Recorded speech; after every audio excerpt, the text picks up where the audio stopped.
Bom dia, senhoritas e senhoritos.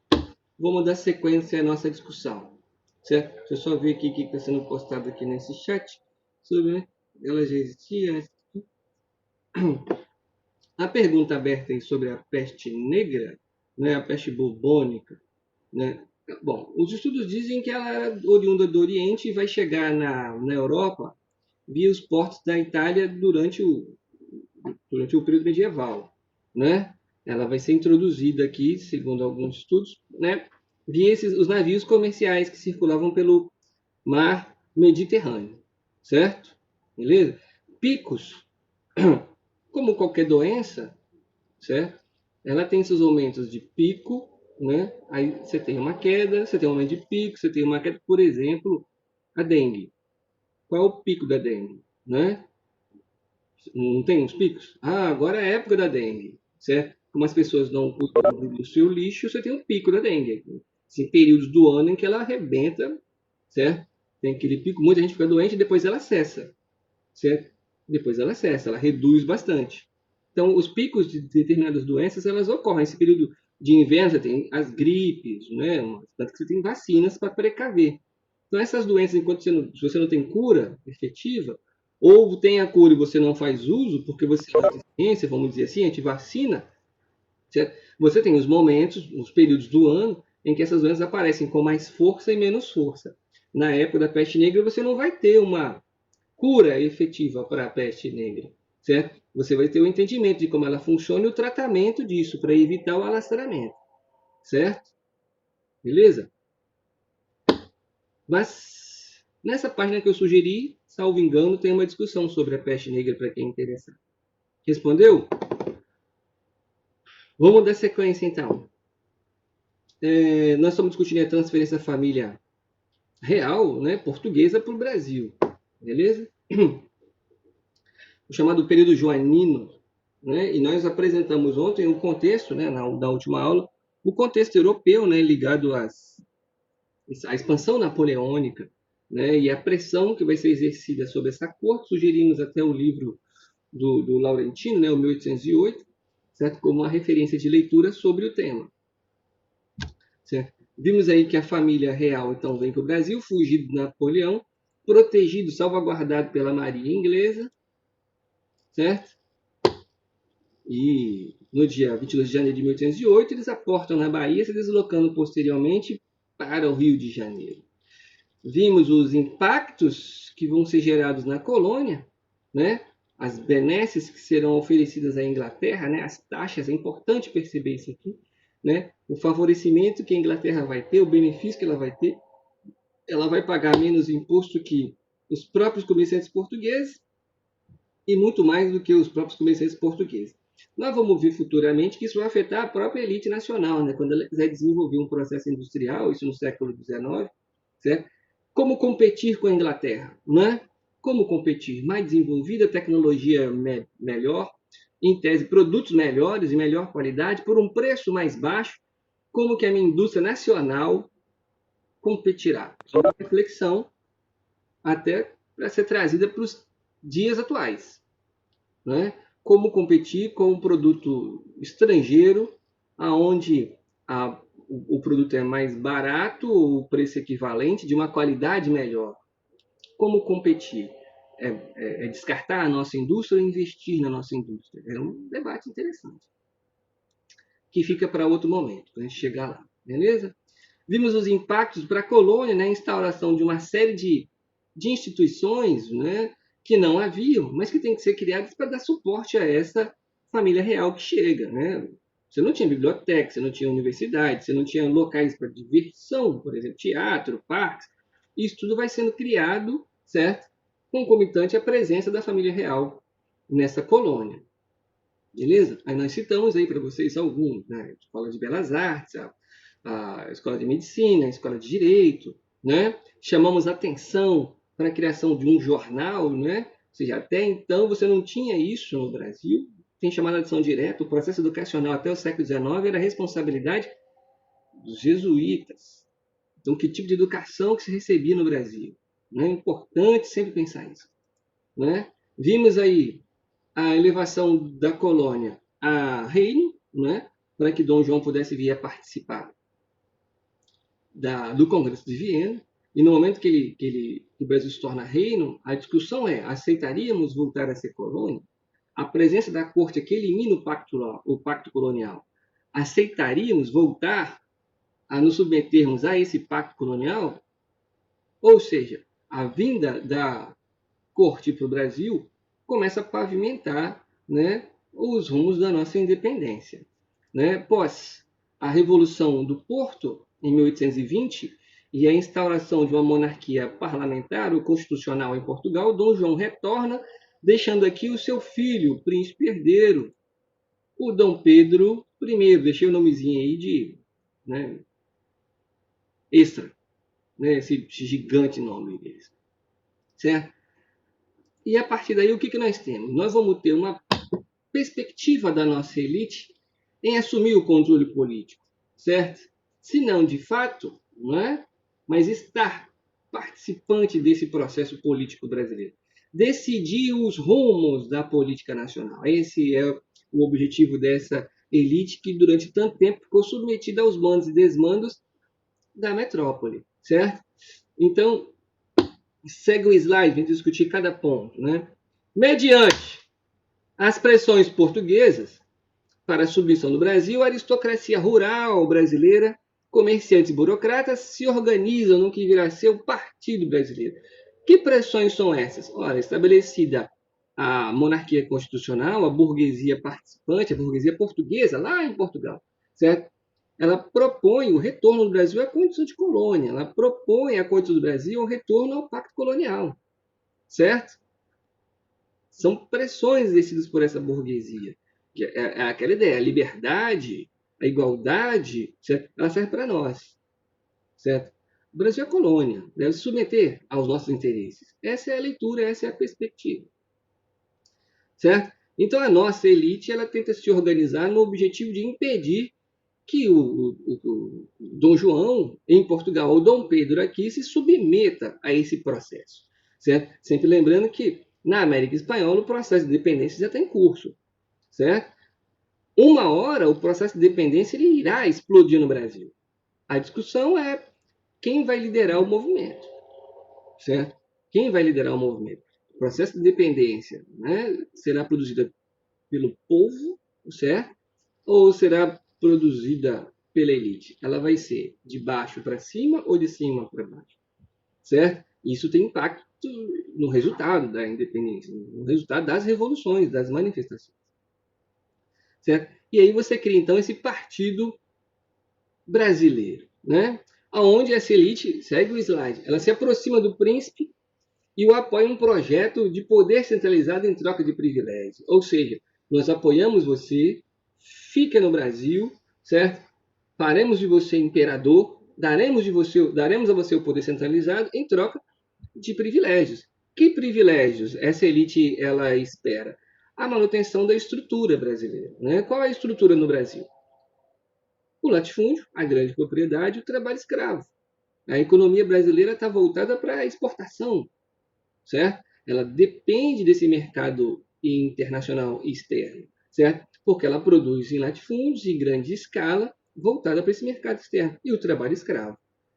Esse é o benefício que ela deseja, certo? Ela vai tentar, e nós vamos ver ao longo dos slides, a elite vai tentar de todas as formas impedir a participação popular no processo político, certo? E como que você vai impedir a participação popular? Você vai usar N estratégias, né? O voto censitário, por exemplo, o grau de instrução, porque se a população participa do processo, ela pode reivindicar, certo?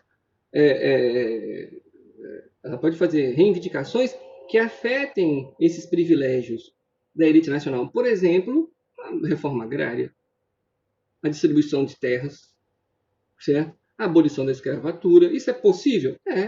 Isso é possível, certo? Ou seja, os interesses populares vão de encontro aos interesses da elite. Então, de tudo será feito para impedir a participação popular, certo? Qual é o objetivo, então, desse partido brasileiro que está nascendo aí, certo? Convencer Dom Pedro I a ficar no Brasil, certo? A ficar no Brasil, beleza?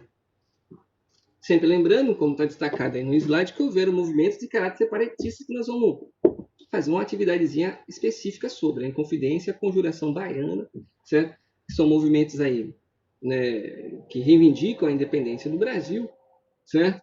E propõem a separação e a instauração de algo mais radical, né? A quem fala em república, já nesse momento, certo? Amplia-se o sentimento antilusitano, ou seja, a negativa, e é importante perceber, Dom Pedro ele é português, certo? Amplia o sentimento antilusitano, diz respeito a todos aqueles portugueses que defendem o retorno do Brasil à condição de colônia, certo? Vai ser promovido, então, um abaixo-assinado, né? Vai se correr uma coleta de assinaturas. Os números batem aproximadamente 8.000 assinaturas que vão solicitar, vão pedir a Dom Pedro que fique no Brasil, certo? E convencido por essa elite, certo? A permanecer no Brasil, né, tendo aí o poder centralizado, e o que basta a ele é agradar essa elite garantindo seus privilégios, certo? Ele vai, como tem aí a imagem mostrando para vocês, no 9 de janeiro de 1822, e acompanha o processo cronológico, ele é relevante para nós, certo? A famosa frase, se é para o bem de todos e felicidade geral da nação, diga o povo que fica. Aí vai ser uma festa, fogos de artifício, trio elétrico, música baiana, funk, certo? Distribuição de bebida, todo mundo sem máscara, certo? Curtindo e aproveitando a festa, né? O Dom Pedro fica no Brasil. Nossa, que coisa boa ele fica, certo? É óbvio, né, que as tropas portuguesas que aqui estavam, certo, vão lutar em relação aos direitos portugueses e vão sofrer aí a resistência popular, né? O povo vai ser chamado, né, para enfrentar essa resistência oriunda, né, das tropas portuguesas que respeitam os interesses de Portugal. Percebe a participação popular, não é algo de caráter nacional, certo? É bem regional essa resistência, mas ela vai acontecer, certo? No 4 de maio de 1822, decreta-se a lei do Compra-se. O que vem a ser essa lei do Compra-se?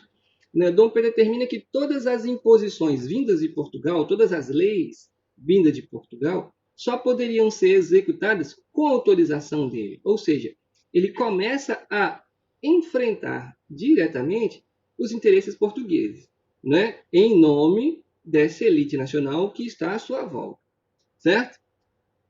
É proclamado defensor perpétuo do Brasil, com apoio da maçonaria. A maçonaria participa das decisões policiais desde sempre, certo? 3 de junho, acompanha a datação, de 1822, é convocada uma Assembleia Constituinte. O que é isso? Você convoca os representantes do povo para discutir os destinos do país. Qual o detalhe? Não tem a participação do povo, certo? Quem vai participar dessa Assembleia Constituinte para pensar os passos, né, seguintes, né, em direção à manutenção de Dom Pedro I e que sai esse processo de independência? A elite nacional. O povo está alijado da participação, o povo está alijado do processo, certo? Mas o destaque é a convocação dessa Assembleia Constituinte. Em agosto, Dom Pedro recebe ordens expressas para revogar as suas decisões, por exemplo, a lei do cúmplice, e retornar imediatamente para Portugal, né? E aí ele começa a receber pressões não só internas, né, por parte do seu conselheiro José Bonifácio, como da própria esposa, não é? A ideia que se tem é, né, se tiver que acontecer a independência, que faça você a independência. A independência ela vai acontecer, que seja feita por você e não pelos revoltosos, certo? Ele recebe essa carta numa viagem de retorno de Santos, certo? No meio do caminho, ele recebe o mensageiro, recebe as cartas, as mensagens reivindicando o seu retorno imediato e a negação das medidas apresentadas. Tem aí a carta da dona Leopoldina, sua esposa, dizendo: o pomo está maduro, colhe-o, senão ele apodrece, certo? E Dom Pedro I, então, saca de sua espada e dá o famoso grito: independência ou morte, né? Fato esse retratado no quadro, né, da independência e apresentado para vocês, que tem uma série de críticas a serem feitas em relação a esse quadro. Por exemplo, esses dragões de independência aí, os soldados que estão à volta, essa tropa nem existia na época, né? Ela é criada posteriormente. Beleza? Se você observar bem o quadro, certo? Onde é que está o povo? Achou o povo? Cadê o povo? Ah, ele aqui, ó. O que está acontecendo? Que é isso? É festa? Tá todo mundo sem máscara? Ó, ó o povo, não sabe o que está acontecendo, certo? A independência vai ser proclamada de cima para baixo, certo? Eu que concedi a independência, não foi você que conquistou a independência. Isso faz diferença no comportamento das pessoas, certo? Em como lidar com o fato histórico, certo? Se você observar, a gente já viu isso desde o ano passado, a gente comenta isso com vocês, né? A história tradicional, ela consagra a elite nacional. Tudo que a gente conquistou, não foi a gente que conquistou, foi alguém que concedeu. Lembra? Quem descobriu o Brasil foi Cabral, quem proclamou a independência foi Dom Pedro, quem libertou os escravos foi a princesa Isabel, quem garantiu os direitos trabalhistas foi Getúlio Vargas, quem proclamou a república foi o Marechal Deodoro. Ou seja, sempre é de cima para baixo. Isso dá a sensação de que você não precisa se manifestar. E se você se manifesta, você é vagabundo, você é um delinquente, você é um subversivo. Como é que você lida com esses grupos? Você usa da violência. Então, a história tradicional, a história que eu aprendi na escola, que seu pai aprendeu, que sua mãe aprendeu, é uma história que favorece a líderes, certo? Ligados ao poder, certo? Cadê o povo? Será que os nativos não resistiram à invasão europeia? Ah, os negros não resistiram à escravidão? Não houve nenhum movimento pró-independência? Não houve nenhum. Será que não houveram greves e manifestações para que os direitos trabalhistas fossem garantidos? Certo? A história tradicional ela elimina a participação popular, como a gente vê no quadro da independência. Ela elimina. Né? É aquela ideia, a construção da ideia do brasileiro que não se mobiliza, né? Alijado e alienado de tudo e todos. Certo? Você está construindo um ideal aí de dominação importante, interessante, que a gente tem que estar ligado nisso. A gente tem que estar ligado nisso, certo? Importante atentar para esses detalhes. Beleza? Certo? Então tá aí. Dom Pedro I proclama a independência. Ah, eu li num livro legal que diz que ele estava no lombo de um jumento e estava com diarreia. Isso não muda nada. É só fazer graça com a história, né? Certo? Isso não muda nada. Isso é só fazer graça. Certo? E daí? Eu pergunto isso daí. Para mim não faz a menor diferença se ele estava no lombo de um jumento ou se ele estava com gaganeira. Certo? Para mim isso é só fazer graça. Só para vender livro engraçado. Beleza? A discussão efetiva para mim é essa. As circunstâncias em que a independência foi proclamada, certo? Qual o objetivo da imagem que é transmitida para nós, né, posteriori? E cadê a participação popular que é negligenciada pela história tradicional? Beleza? Isso que é relevante. Olhar para esse quadro e identificar as falhas, certo? Do contexto. Aonde está o povo que, no susto, certo? Beleza? Digita aí, está tudo tranquilo, está todo mundo acompanhando de boa. Certo? Proclamada a independência. Estou sozinho? Estou falando aqui para as paredes? Eu estou falando para as paredes, né? Mas vocês aí estão acompanhando, por favor? Se manifestem no teclado para eu perceber que eu não estou sozinho, por favor. Não me deixem só. Não, isso é muito ruim. Quem falou isso foi o Collor. Mas segue. Né? O reconhecimento. Bom, proclamamos a independência. Certo? Proclamamos a independência. E aí? Acabou? Acabou? É só isso? Não, ela tem que ser reconhecida, né? Primeiro, pelo país a qual é submetido, reconhecimento externo, certo? É claro, vai haver resistência, está escrito aí, certo? Vai haver resistência. Haviam focos de resistência. Haviam pessoas, no Brasil, haviam pessoas que tinham interesse na manutenção da relação colonial entre Brasil e metrópole, certo? Havia esses interesses, está aqui, está destacado para vocês, né? Principalmente na Bahia e no Grão-Pará, que tinham negócios ligados a Portugal. Então, esses comerciantes temiam que a independência afetasse os seus interesses pessoais. E vai haver resistência. Se há resistência pela proclamação de independência, vai haver o revide por aqueles que defendiam o processo de independência. Ora, houve luta, então, pelo processo de independência? Claro que houve. Certo? Claro que houve. Certo? Você não vai ter na independência do Brasil um conflito violento e sangrento como aconteceu na América Espanhola, até pela forma em que as coisas foram conduzidas. mas negar a resistência e a luta pela independência por parte de parcela da população é um erro. Certo? O primeiro país a reconhecer a independência vai ser os Estados Unidos. Certo? Você tinha aí no laço dos Estados Unidos a doutrina Monroe, certo? Onde o presidente James Monroe, norte-americano, vai decretar a América para os americanos. Nas entrelinhas é a América para os norte-americanos. Ele quer afastar a influência europeia para ele assumir o controle, né, a participação desse comércio colonial, certo? Antes português e agora independente, certo? Beleza? Só um minutinho, deixa eu escrever uma coisa aí.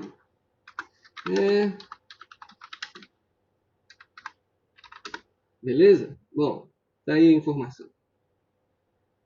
Certo? Isso aqui, deixa eu ver.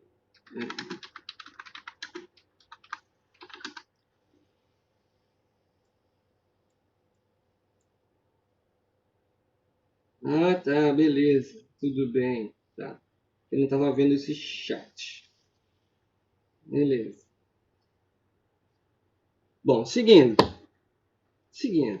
Bom, os Estados Unidos não são o primeiro país a reconhecer. Portugal vai reconhecer? Vai. Portugal vai reconhecer. Em que circunstâncias? Portugal vai exigir a indenização. Olha, brasileiros, nós temos que ser indenizados. Porque se não fôssemos nós, vocês ainda seriam índios. Vocês estariam andando nus, tomando banho de rio, certo? Colhendo, comendo raízes e frutos, correndo pelado um atrás do outro. Nós levamos o desenvolvimento para essa terra. E Portugal, então, reivindica uma indenização de 2 milhões de libras esterlinas, certo? Para reconhecer a independência do Brasil. Isso é bem legal, né? Você pensar isso. Portugal, então, exige o pagamento de uma indenização. Bom, Portugal deve dinheiro à Inglaterra. O Brasil não tem os 2 milhões de libras. O que o Brasil faz então? Então, o Brasil, governado agora por Dom Pedro I, herdeiro do trono português, vai indenizar Portugal para se garantir e ser reconhecido enquanto regente do Brasil. Tem o dinheiro? Não. Então, o Brasil vai pegar o dinheiro emprestado com a Inglaterra, certo? Para pagar a Portugal.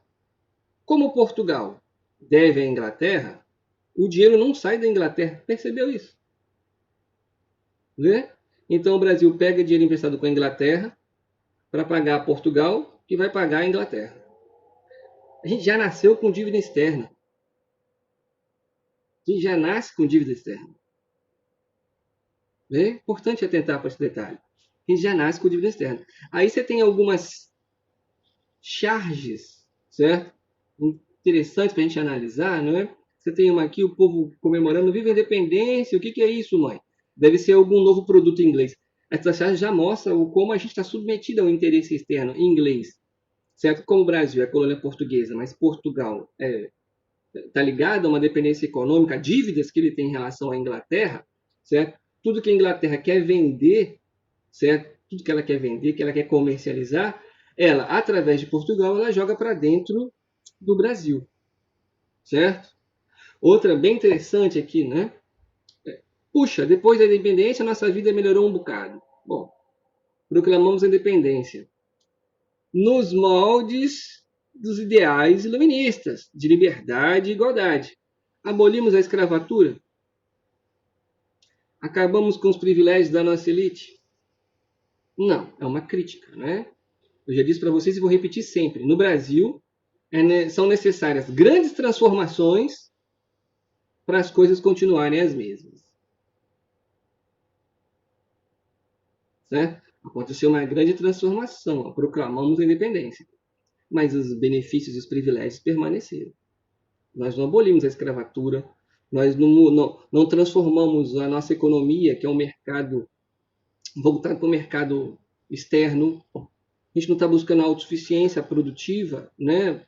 Como, por exemplo, embarcar num projeto de industrialização. A gente não produziu uma reforma agrária. a gente não favoreceu a participação popular.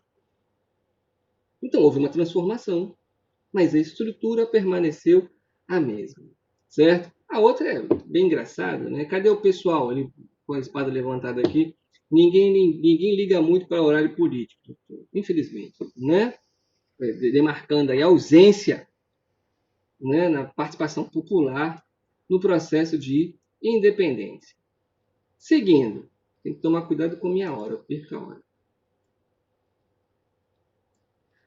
As consequências da independência. Proclamada a independência, constatamos que não ocorreram mudanças profundas. É necessário uma grande transformação para as coisas permanecerem as mesmas. Por exemplo, a estrutura econômica manteve-se, a política agrária, monocultura, escravista, latifundiária e agroexportadora. O que mudou? A dependência econômica. O Brasil dependia da compra dos produtos agrícolas por parte de nações mais desenvolvidas, no caso, a Inglaterra. Aí eu te pergunto, há interesse da Inglaterra em que o Brasil abandone essa política econômica? Claro que não. Nós vamos ver futuramente, né, uma série de pressões que a Inglaterra vai fazer sobre o Brasil, no sentido de manter o Brasil e todas as nações recém-independentes da América a permanecerem no local em que ela está. Não existe balela maior do que abrir a economia para o mercado externo vai gerar desenvolvimento. Você acredita que os países de ponta, né, as grandes potências econômicas, elas têm interesse que mais alguém surja como um competidor? Claro que não. Não há esse interesse. Acreditar que isso vai acontecer é, no mínimo, inocência. Certo? Não há esse interesse. O interesse é que a gente permaneça submetido aos interesses econômicos deles. E qual é o interesse econômico dele? Que a gente permaneça como abastecedor de matéria-prima, mão de obra barata. Certo? Então, pressões vão acontecer nesse sentido. Nós vamos ver daqui para frente. Certo? Por exemplo, proclamou-se a independência. Acabamos com os benefícios dados aos ingleses em relação aos tributos oferecidos lá em 1810. A partir de hoje, a Inglaterra vai pagar imposto igual a todo mundo porque isso favorece o meu interesse econômico Brasil. Não, isso também não aconteceu. A Inglaterra continua sendo favorecida, o que afeta o interesse daqueles brasileiros que têm a perspectiva de desenvolver indústria, fábrica. Não aconteceu a abolição da escravatura. Os maiores beneficiados foram os proprietários rurais, aqueles que colaram em Dom Pedro I, convenceram ele a ficar e deram a ele todo o suporte para que ele proclamasse a independência do Brasil. Certo? O Estado brasileiro vai se organizar de acordo com os interesses dessa elite econômica. E é interesse dessa elite econômica manter essa estrutura apresentada. Certo? É importante atentar que, diferente da América Espanhola, é um assunto que nós vamos ver posteriormente, a independência da América Espanhola vai levar à fragmentação da América Espanhola. Você vai ter o que era uma colônia espanhola, vão surgir dali vários países. A colônia portuguesa formou um país apenas. É uma diferença importante, certo? É uma diferença importante. Então, a colônia espanhola se fragmentou em vários países, onde a república vai ser implementada. A América Portuguesa vai se tornar um país monárquico. São características importantes. Certo? Beleza? A população continua excluída do processo. Ou seja, houve uma grande transformação, mas a estrutura se manteve. Certo? Porque aqueles que promoveram a transformação a fizeram com o objetivo de garantir os seus privilégios. Aconteceu isso recentemente aí. Certo? Aconteceu recentemente na história do nosso país. Observe que o Brasil proclamou a sua independência num contexto iluminista, pelo menos em teoria. Aí eu sugiro a vocês, façam um exercício. Certo? Que exercício é para vocês fazerem? A gente já discutiu o iluminismo, vocês têm ideia dos princípios iluministas. Né? Pensa aí na sua casa, escreve um texto seu, estuda nesse sentido. Compara a perspectiva iluminista e faz uma crítica em relação aos efeitos da independência do Brasil. Certo? Faz essa análise, é importante fazer isso. E a gente discute, certo? Traz isso para discussão, certo? Nas aulas online, certo? Manda pelo Zap. Quem participa aí do processo da Olimpíada de História tem meu telefone. manda por zap, manda por e-mail, chama no portal, e a gente produz uma discussão interessante. Beleza? Então atenta para essa observação. O governo de Dom Pedro I está aí, ó, concomitante. Aí está a coroação de Dom Pedro I, né? Concomitante com o processo de consolidação interna e externa, era necessário promover rapidamente o Estado brasileiro. Certo? Como assim elaborar o Estado brasileiro? As leis que vão reger o Brasil, porque as nossas leis, as leis que haviam até então eram leis de Portugal. Certo? É preciso criar uma estrutura burocrática, ministros, secretários, como é que vai funcionar? Não existe um exército brasileiro, tinham tropas, né, portuguesas, certo? Que eram, em caso de necessidade, acrescidas por mercenários. Você precisa construir a história do Brasil. Você não tinha uma história do Brasil, você tinha uma história de Portugal. Você precisa construir agora a história do Brasil. Certo? Importante atentar para esses detalhes. Certo, senhoritas e senhoritas? Essa aula fecha 10 horas, não é? Certo? 10 horas. Isso aí. Vamos seguir. Pede para ele tentar resetar e começar de novo. Eu vou postar a aula depois. Tá? Bom, dentro dessa perspectiva de consolidar, de construção desse Estado, de tudo que dele é exigido, né? Nós precisamos construir todo o aparato administrativo burocrático, certo? Concomitante a esse processo, vão surgir no Brasil aí, né, 2 partidos de destaque. E aí a gente tem que estar atento a esse processo. Nós estamos começando a construir a história política do Brasil, certo? É importante entender o que cada um representa. Beleza? O Partido Brasileiro e o Partido Português. Vamos falar primeiro do português. Né? Qual é o objetivo do Partido Português? O Partido Português vai defender os interesses de Dom Pedro I, certo? Em se tornar um rei absoluto e, se possível, certo? E, se possível, fazer com que o Brasil volte a ser colônia de Portugal, ou seja, recuar dentro do processo de dependência. Sim, existe essa perspectiva dentro do Brasil, são os portugueses que aqui estão há muito tempo, né? Que o Brasil volte a se submeter aos interesses portugueses. O Partido Brasileiro, por outro contrário, não, ele quer reafirmar esse processo de dependência do Brasil, consagrar. A elite, ela queria ser poder, e ela chegou ao poder. Não diretamente, ela não está com a coroa na cabeça, mas ela participa do processo de construção das leis que vão regir a política e a economia desse país. Isso é estar no poder. Certo? Só que esse partido brasileiro, ele se divide em 2 grupos. Então você tem um partido, e dentro desse partido tem 2 grupos. Certo? Os conservadores e os liberais. O que defendem os conservadores? Esses conservadores defendem que o governo seja forte, centralizado, assessorado por um ministério. Ou seja, todas as decisões que vão ser transmitidas, certo? Todas as decisões serão tomadas por esse poder central, assessorado por um conselho, e vão atingir todas as províncias. O que são províncias? As províncias vão se chamar estados com a proclamação da República, certo? Então, o presidente da província é o equivalente ao governador do estado hoje, certo? Então, os conservadores defendem um governo centralizado, assessorado por um conselho, né? E as decisões relativas ao país serão tomadas por esse conselho, por esse grupo de ministros e o rei, no caso. Os liberais defendem uma monarquia constitucional, certo? Mas com autonomia para províncias. Como assim? Existe o rei, esse rei está submetido a uma lei, a uma carta constitucional, certo? Só que cada província terá direito a dirigir os seus interesses. Está claro isso? Então, o governo liberal defende a autonomia provincial, ou seja, a província tem autonomia para decidir, certo? Sobre os seus destinos, mas ela está submetida ao país, ela está submetida ao governo central. Então, existe essa diferença de comportamento em relação a essa elite. O que liberal e conservador têm em comum? Eles são proprietários rurais. Eles são proprietários de terra, são produtores. Eles representam a elite. Então, a elite nacional agrária compõe o Partido Brasileiro. Contudo, entretanto, todavia, certo? Eles têm uma perspectiva diferente em como conduzir o processo político brasileiro.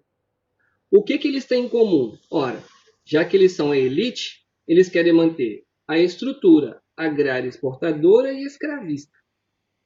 Como conduzir essa estrutura que eles têm discussões, né? Que eles se opõem. Um defende um poder forte, centralizado, decisões tomadas pelo rei, certo? O outro defende a autonomia das províncias. Tá claro isso? Importante esse entendimento. Tá claro? Marca aí, por favor. Digita aí. Beleza. O que nós vamos fazer então? Esses grupos vão se preparar para a elaboração de uma Constituição. A primeira Constituição do Brasil. Certo? A primeira tentativa vai ser em 1823. Né? A primeira Constituição ela vai sair em 1824. Nós vamos ver como é que ela vai se desenvolver. A frase do Dom Pedro é simples, né? Quero uma Constituição digna de mim e do Brasil. Isso é muito bonito. Né? Isso é muito bonito. Chega a escorrer uma lágrima. Certo?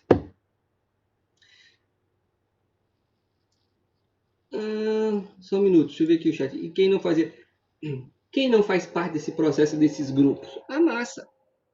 Certo? A massa. Quem vai compor o Partido Liberal e Conservador? A elite agrária. Quem além da elite agrária?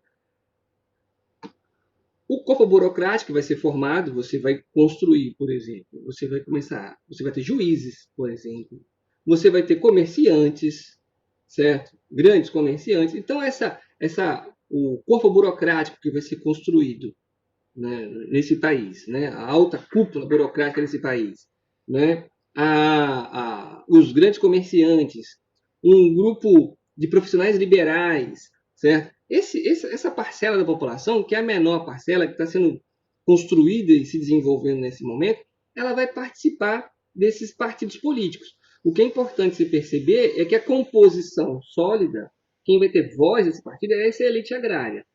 O povo está alijado, lembra? O povo não participa do processo. Vou mostrar para você agora como é que vai ser feito esse processo eleitoral, né? Como que participa? Antes não tinha participação. Quem definia era a metrópole. A Constituição vai estabelecer quem tem direito a ser candidato, a ser elegível e a eleger. Beleza? Isso vai ficar claro na aula sobre a Constituição. Nós não vamos conseguir aprofundar muito hoje por causa do tempo. Né? Mas vamos ver a proposta. Tá claro aí, Yasmin? Beleza? Digita aí.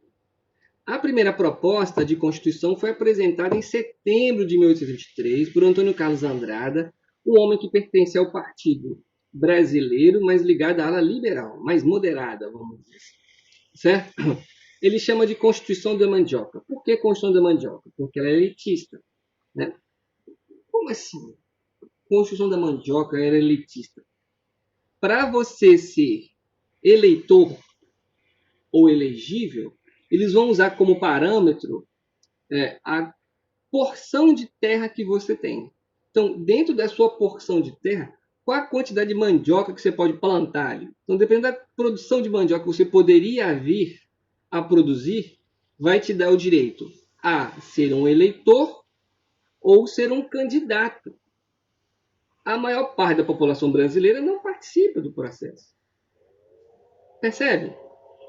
Todo mundo pode votar, todo mundo pode votar e se candidatar, desde que tenha uma propriedade que possa produzir tal quantidade de. A quantidade de mandioca produzida faz referência até ao número de escravos que você tem. Já visto que a base alimentar do escravo era a farinha. Certo? Então, a primeira proposta de Constituição no Brasil vai ter como caráter, como marco, certo? O fato dela ser elitista, né? Ligando a participação à sua propriedade de terra. O que ela defende? Essa carta, sim, vamos chamar de censitário. Isso aí, vamos chamar de censitário. É na sequência da discussão. Então, o voto é censitário, sim. Beleza? O que essa proposta do Antônio Carlos Andrada apresenta? Bom, de cara, ela restringe o poder do imperador. Como assim restringe? Bom, se é uma monarquia constitucional, o imperador está submetido à lei. Então, ele está restrito. Ele não pode fazer o que ele quer. Concorda? Ele vai fazer o que a Constituição determina. A economia vai ser liberal, um contraponto a essa política mercantilista, ela deixa de existir agora, concorda? Aquela ideia de pacto colonial acabou. Libera a economia, liberdade econômica, um princípio iluminista, certo? Que está permeando aí o processo de independência. Inelegibilidade de estrangeiros, ou seja, dificultar o acesso, proíbe o acesso de estrangeiros, entenda-se, portugueses, certo? Às câmaras, às instituições de decisão. Manutenção da escravidão, pasmem, novidade isso, né? Vamos manter a escravidão. E o voto censitário, está aqui, você acabou de perguntar. Certo? Critério para votar e ser votado estava ligado à capacidade de produzir mandioca.